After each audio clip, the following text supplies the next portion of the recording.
तो जोहार नमस्कार। जेबीकेएसएस के केंद्रीय अध्यक्ष टाइगर जयराम महतो ने विधानसभा चुनाव को लेकर एक बहुत ही बड़ी घोषणा की है। जी हां दोस्तों, आप लोगों ने अपने सोशल मीडिया के प्लेटफॉर्म में भी देखा होगा कि जेबीकेएसएस के केंद्रीय अध्यक्ष टाइगर जयराम महतो ने विधानसभा की तमाम जो भी सवालें थी उनका खंडन करते हुए 10 ऐसे मापदंड जारी किए हैं जिनके द्वारा विधानसभा के जो प्रत्याशी होंगे, जो जेबीकेएसएस से चुनाव लड़ेंगे, उनके अंदर ये 10 खूबियां होनी चाहिए। तो उसके बाद ही वो जेबीकेएसएस से विधानसभा का प्रत्याशी या फिर के विधानसभा का चुनाव लड़ सकता है। जी हाँ दोस्तों, काफी रात है, अभी हम लोग लगभग 2 बजे रात में इस वीडियो को शूट कर रहे हैं। इसलिए शूट कर रहे हैं ताकि आप लोग सुबह में जब अपने मोबाइल को ऑन करें और जैसे ही आप यूट्यूब में आए तो आपको सबसे पहले ये गुड न्यूज देखने को मिले, क्योंकि जब से लोकसभा चुनाव समाप्त हुआ है उसके नेक्स्ट दिन से ही तमाम लोगों के मन में यह सवाल चल रहा था कि जेबीकेएसएस विधानसभा में किस तरह से क्या करेगी और किस तरह से चुनाव लड़ेगी। और जब जयराम महतो ने यह घोषणा किया कि जेबीकेएसएस 50 से 55 सीटों से विधानसभा का चुनाव लड़ेगी, तब से माहौल काफी ज्यादा गर्म हो गया था। जी हां दोस्तों, एक एक विधानसभा से 40 से 50 प्रत्याशी अपना दावा कर रहे थे कि हमने ये किया, हमने वो किया, तमाम चीजें देखने को मिल रही थी सोशल मीडिया के माध्यम से। और सोशल मीडिया के माध्यम से जैसे ही जयराम महतो ने ये 10 मापदंड जारी किए हैं कि ये 10 चीजें उन प्रत्याशियों के पास होनी चाहिए, तमाम चीजों को लेकर हम लोग बात करेंगे, विस्तारित रूप से हम लोग बात करेंगे। लेकिन आपको हम बताते चलें कि जब से लोकसभा चुनाव समाप्त हुआ था तमाम जगहों में ये चर्चाएं चल रही थी कि जेबीकेएसएस में जो विधानसभा के प्रत्याशी होंगे उनके पास क्या योग्यता होनी चाहिए, क्या वो समाज में किस तरह से उनकी पकड़ है, तमाम चीजें का लोग आंकड़ा लगा रहे थे, आकलन लगा रहे थे। लेकिन जेबीकेएसएस के केंद्रीय अध्यक्ष टाइगर जयराम महतो ने यह घोषणा कर दिया है कि जो भी प्रत्याशी जेबीकेएसएस से विधानसभा का चुनाव लड़ना चाहते हैं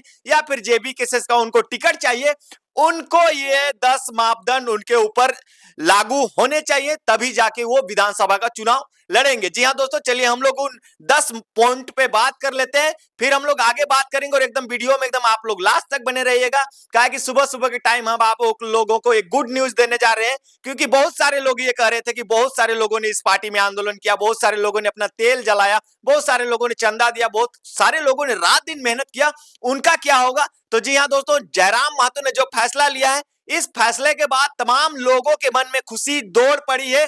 और कुछ लोग निराश भी होंगे जिन्होंने ये सोचा था कि हमारे पास पूंजी है, हमारे पास धन दौलत है, तो हम जेबीकेएसएस का टिकट ले लेंगे। जी हां दोस्तों, ये सारे चीजें जयराम महतो ने नकारा है और उन्होंने अपना एक मापदंड जारी किया है जिसमें 10 पॉइंट है।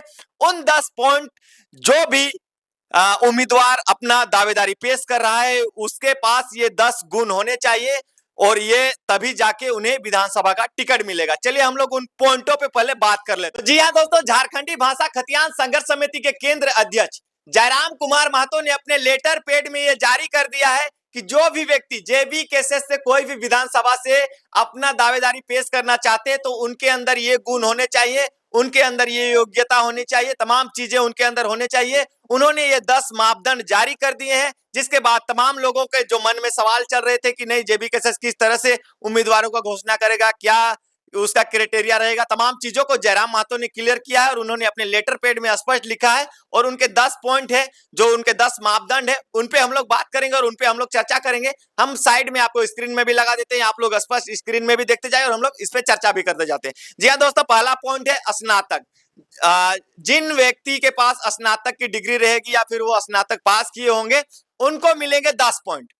आप समझ सकते हैं, जिन्होंने स्नातक का डिग्री लिया है या फिर उन्होंने स्नातक का परीक्षा पास किया है उनको मिलेंगे 10 पॉइंट। अब आ जाते हैं दूसरे पॉइंट पे। पहला पॉइंट हमने बात किया स्नातक, दूसरे पॉइंट आ जाते हैं। दूसरा पॉइंट है अतिरिक्त योग्यता, यानी कि स्नातक के अलावे उन्होंने और कोई डिग्री ले रखी है या फिर कोई डिग्री वो ले रहे हैं या फिर कंटिन्यू है, कुछ पढ़ाई कर रहे हैं, तमाम चीजें स्नातक के अलावा यदि उनके पास कोई एक्स्ट्रा क्वालिफिकेशन है तो वो उन्हें शो करने पर उनको मिलेंगे 5 पॉइंट। यानी कि आपने स्नातक किया और स्नातक के अलावा भी आपने कुछ और डिग्री ले रखी है तो आपको प्लस में और 5 पॉइंट मिलेंगे। अब आ जाते हैं 3 नंबर में। ये तो 1 और 2 नंबर आपके योग्यता की बात थी, अब आ जाते हैं 3 नंबर में। 3 नंबर पे क्या कहता है जयराम महतो ने जो अपना मापदंड जारी किया है, उसमें तीसरा नंबर में यही कहता है कि संगठन के लिए कार्य। अगर उन्होंने संगठन के लिए अच्छा कार्य किया होगा, पिछले 2 साल का बात करें, या वो चीज नहीं लिखा है कि कार्यकाल का कितना अवधि है, लेकिन उन्होंने स्पष्ट लिखा है कि अपने तीसरे नंबर में, आप भी देख सकते हैं स्क्रीन में, उन्होंने लिखा कि संगठन के लिए यदि उन्होंने अच्छा कार्य किया है तो उनको और 10 पॉइंट मिलेंगे, यानी कि 10 10 20 और 5 25 पॉइंट हो गए। अगर ये तीनों चीजें आप लोगों में ये तीनों जो हमने 1 2 3 जो 1 2 3 नंबर पढ़ा, ये चीज आपके अंदर है तो आपको आपके हो गए 25 नंबर, यानी कि 100 में आपने 25 नंबर ला लिया। अब आ जाते हैं हम लोग चौथे नंबर पे। चौथे नंबर क्या कहता है जयराम महतो का जो मापदंड है, उसमें चौथा नंबर है आंदोलन में भागीदारी। जी हाँ दोस्तों, आंदोलन में उस व्यक्ति ने कितना भागीदारी निभाया है, कितने आंदोलन में उन्होंने अपना सहयोग किया है, ये भी देखा जाएगा और इसमें आपको मिलेंगे 10 नंबर। यानी कि समझ सकते हैं आप लोग, यदि आपने इन चारों क्राइटेरिया को फुल फिलअप किया हुआ है तो आपके हो गए 25 और ऐड कर दीजिए 10, यानी कि 35 नंबर। अब हम लोग आ जाते हैं 5वें नंबर में, आंदोलन में नेतृत्व। आंदोलन में नेतृत्व और ये चौथा नंबर आंदोलन में भागीदारी। भागीदारी और नेतृत्व में क्या अंतर है, इसको हम लोग थोड़ा आप लोगों को समझा देते हैं। जी हाँ, भागीदारी का मतलब होता है कि जैसे हमने उसमें भाग लिया। जैसे बहुत सारे ऐसे होते हैं लोग कि कहीं पे आंदोलन होता है तो बहुत सारे हमारे कार्यकर्ता लोग पहुंचते हैं जेबीकेएसएस के, लेकिन उस आंदोलन में नेतृत्व किसने किया, जैसे बहुत सारे 3 4 लोग मिलकर भी नेतृत्व करते हैं, कोई अकेला भी नेतृत्व करता है, वो भी मायने रखेगा। और यदि आपने अकेले नेतृत्व किया है 4 5 जगहों में, आंदोलन को अकेले आपने सॉर्ट आउट भी किया है, तो आपको इसके मिल रहे हैं 15 पॉइंट। यानी कि आपने यदि आंदोलन में नेतृत्व किया है तो आपको मिल रहे हैं 15 पॉइंट। ये था 5वां नंबर। अब आ जाते हैं हम लोग छठे नंबर पे। छठा नंबर क्या कहता है, जनता का फीडबैक। यानी कि जनता का फीडबैक में आपको मिल रहा है पूरे के पूरे 20 नंबर। यानी कि पूरे जो 10 के 10 पॉइंट है, 10 के 10 पॉइंट में सबसे बड़ा पॉइंट है जनता का फीडबैक। यानी कि जनता आपके ऊपर कैसा, किस तरह का जनता का सोच है, जनता क्या चाहती है, आपको विधायक बनते देखना चाहती है या नहीं देखना चाहती, आपने जनता के लिए क्या कुछ किया है, ये बहुत बड़ा मायने रखने वाला है।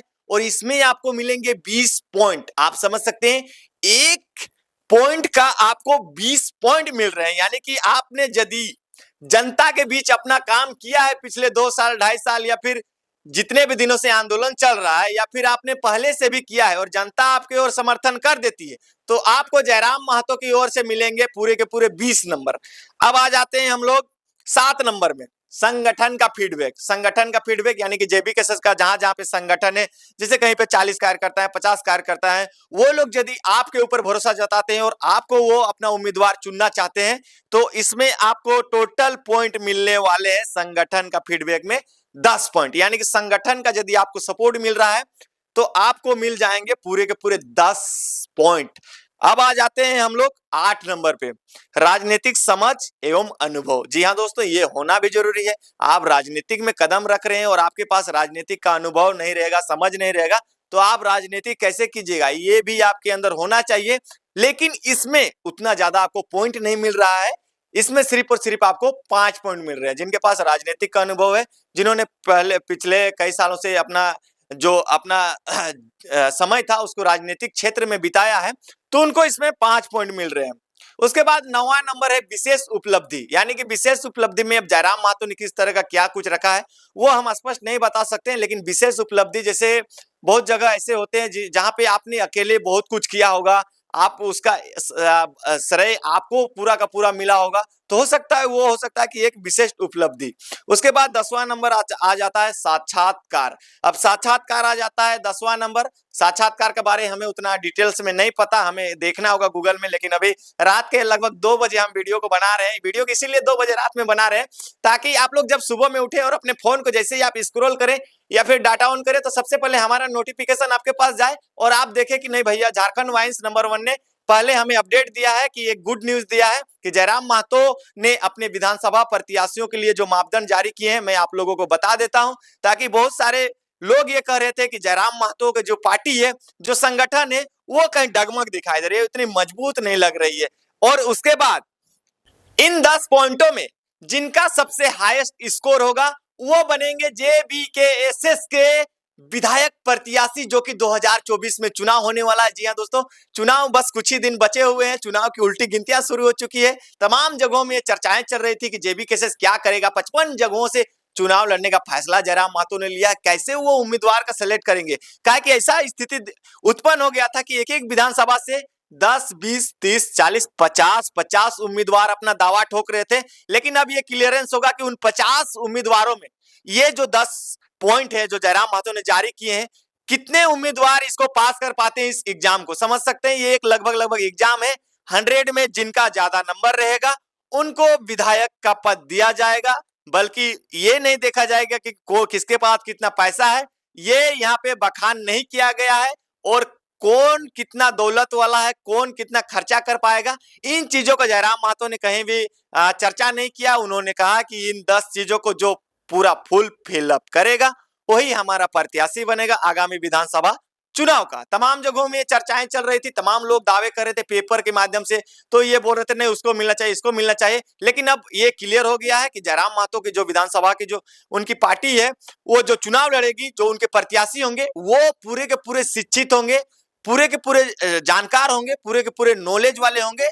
और ऐसे ही उम्मीदवार होने भी चाहिए। देखा जाए तो आज तक के रिकॉर्ड में ये पहला बार ऐसा हो रहा है कि किसी भी पार्टी ने इस तरह का मापदंड जारी किया है कि उनके उम्मीदवारों के अंदर ये योग्यता, ये विशेष होना चाहिए, तभी जाके वो उम्मीदवार बन सकते हैं। नहीं तो पहले का जो सिचुएशन था कि भाई के बदले बेटा, बेटा के बदले पुतोह, ये जो सिस्टम था इसको जयराम महतो ने पूरी तरह से समाप्त कर दिया। और इन्होंने ये भी कहा था, पहले भी कहा था कि हम परिवारवाद नहीं करेंगे, जातिवाद नहीं करेंगे, जिनके पास योग्यता है, जो सक्षम है, वो हमारे पार्टी से चुनाव लड़ेंगे। और उन्होंने अपना मापदंड जारी कर दिया है। तो जी हाँ दोस्तों, सुबह सुबह एक बड़ी खबर हम आप लोगों को दे रहे हैं अपने चैनल के माध्यम से कि तमाम जगहों में हमने भी कल परसों एक वीडियो चलाया था जिसमें भी बहुत सारे लोगों ने कमेंट किया था कि नहीं ऐसे चयन होना चाहिए, वैसे चयन होना चाहिए। तो अब आप लोग कमेंट कीजिए कि क्या जयराम महतो ने जो अपने 10 मापदंड जारी किए हैं इनसे आप लोग खुश है, या फिर इससे भी ज्यादा पॉइंट होना चाहिए, या फिर इसको और इधर उधर उलट फेर करना चाहिए,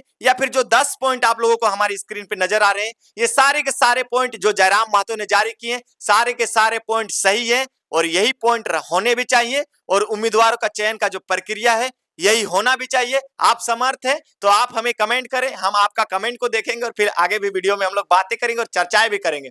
तो दोस्तों ज्यादा लंबा ना करते हैं इस वीडियो को, बस इतना ही इंफॉर्मेशन देना था हमको कि आप तमाम लोग यही देखने को मिल रहा था। जब से लोकसभा चुनाव खत्म हुआ था लोग यही कह रहे थे कि नहीं वहां से उसको मिलना चाहिए, इसको मिलना चाहिए, इसको मिलना चाहिए। दूध का दूध पानी का पानी अब हो गया है। अब बस यही देखना है कि कितना जल्दी जयराम महतो इस चयन प्रक्रिया को चालू करते हैं और कितना जल्दी कौन कौन से विधानसभा सीटों से कौन कौन से प्रत्याशी निकल के सामने आते हैं, कौन कौन से प्रत्याशी आपस में टक्कर में रहेंगे, तमाम चीजें देखने को मिलेंगी। कहा कि बहुत सारे क्षेत्र ऐसे हैं जहां पे बहुत जगहों में जयराम महतो की जो पार्टी में जितने भी सक्रिय सदस्य जुड़े हैं उन्होंने अच्छी अच्छी डिग्रियां ले रखी है, एजुकेटेड है, पढ़ाई लिखाई का मामला जो भी है। अब मैटर यहाँ ये रखता है कि जो पब्लिक का फीडबैक है, यानी कि जो छठा नंबर आप लोगों ने देखा, पब्लिक का फीडबैक बहुत बड़ा मायने रखना वाला है। कहा कि पब्लिक का फीडबैक में आपको सबसे ज्यादा पॉइंट मिलने वाला है 20 पॉइंट, यानी कि 5-5 नंबर के 4 पॉइंट को हम मिला देते हैं तो 1 पॉइंट पब्लिक का फीडबैक। अब ये मायने रखता है कि पब्लिक का फीडबैक किस तरह से लिया जाएगा, पब्लिक से जाके पूछा जाएगा या फिर क्या किस तरह से, या फिर मीडिया के माध्यम से ये सर्वे किया जाएगा। तमाम चीजें पे हमारी नजर रहेगी, हम अपडेट भी देंगे। खैर अभी रात के 2 बज रहे हैं और 2 बजे हम इसलिए वीडियोस को बना रहे हैं ताकि आप सुबह सुबह इस वीडियो को देखें। और कैसा लगा आज का हमारा ये वीडियो और कैसा लगा जयराम महतो का जो ये मापदंड है, ये 10 मापदंड आप लोगों को कैसा लगा, पसंद आया होगा तो जरूर लाइक कीजिए और वीडियो को ज्यादा से ज्यादा शेयर कर दीजिए, ताकि बहुत सारे लोगों के मन में ये चल रहा था कि जयराम महतो क्या करेंगे, किस तरह से चयन करेंगे, तमाम चीजों जो मन में चल रही थी तमाम चीजों को उन्होंने दूर किया। और अब विधानसभा की बारी है तो किस तरह से आगे क्या कुछ होगा, तमाम चीजों पे हमारी नजर रहेंगी। बने रहे हमारे चैनल के साथ, चैनल पे नए हो तो सब्सक्राइब कर लीजिए। मिलते हैं अगले वीडियो में, सभी को जोहार।